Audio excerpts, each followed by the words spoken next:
on the insurance claim side, we are seeing claims inflation, and obviously that has a tremendous potential impact on long-tail lines.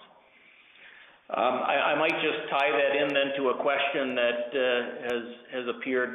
Kevin Strauss has asked, do you anticipate a more normal level of financial market volatility during the next decade, or similar level of volatility that we saw in the 2000 to 2009 decade? I guess I would be hopeful that we aren't going to repeat the mistakes and the bubbles of the past. Unfortunately, I think whenever someone has made that prediction, they've been wrong. Nonetheless, I do think that some of the regulations that will be put in place as a result of the last financial crisis are likely to put some brakes on some of the cycles. Just as an example, I think it's clear that financial institutions will carry less leverage than they have in the past, and therefore that should have a tendency to dampen some of the financial market volatility. And Bob Hartwig here, I will just simply add to that. As insurers, I think we're probably notoriously a conservative group, and when we see some unprecedented level of volatility or some unprecedented level of losses, whether it's through catastrophes or whether it's through financial markets, we have to take that into account when it comes to planning for the future. We cannot assume that that catastrophe losses will not continue to increase at the level that they have over the past 20 years. We have to assume that, in fact, they will. We have to be able to survive the kind of financial market routes that we saw in the past decade, and perhaps even something worse.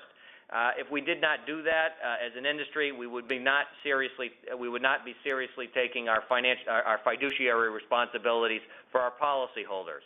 And at the end of the day, that's absolutely critical. So certainly we all hope for something like a reversion to the mean when it comes to financial market volatility, but we certainly cannot count on that. So, operator, were there any more questions on the phone lines? Yes, we do have a question in queue, but before we go to that, I just want to remind everyone, again, if you do wish to ask a question on the phone side, just press the star, then 1 on your touch-tone phone. And we're going to return to the line of Matthew Sturdivant with the Hartford Courant. Please go ahead. Yeah, just in the megatrend within digitalization, how much growth do you see, or growth potential do you see, in insuring against cyber attacks? You know, we hear quite a bit more about the Air Force now has a whole division that related to cybersecurity. The cyber attacks were on the front page of the New York Times today. And also, are these already losses that are being realized? Jay, do you want to start with that, or? Sure.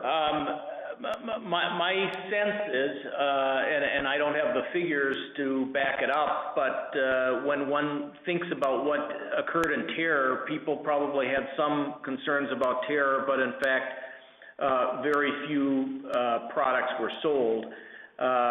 Even after 9/11, in fact, we were surprised by how little demand there was for terror insurance.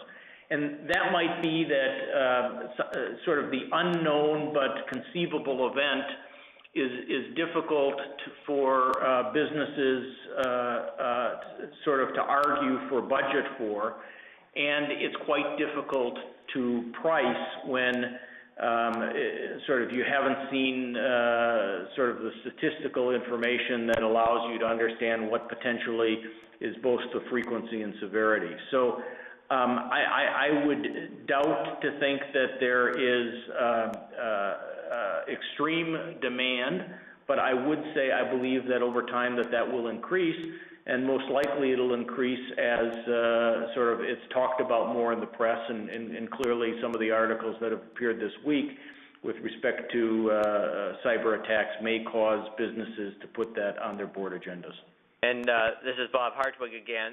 It's an interesting question because, again, a decade ago and in the late 1990s, when there was a huge outbreak of computer viruses and various types of malicious attacks, denial of service attacks, there were a lot of companies that rolled out various types of cyber coverages. And they usually had them branded under a particular name.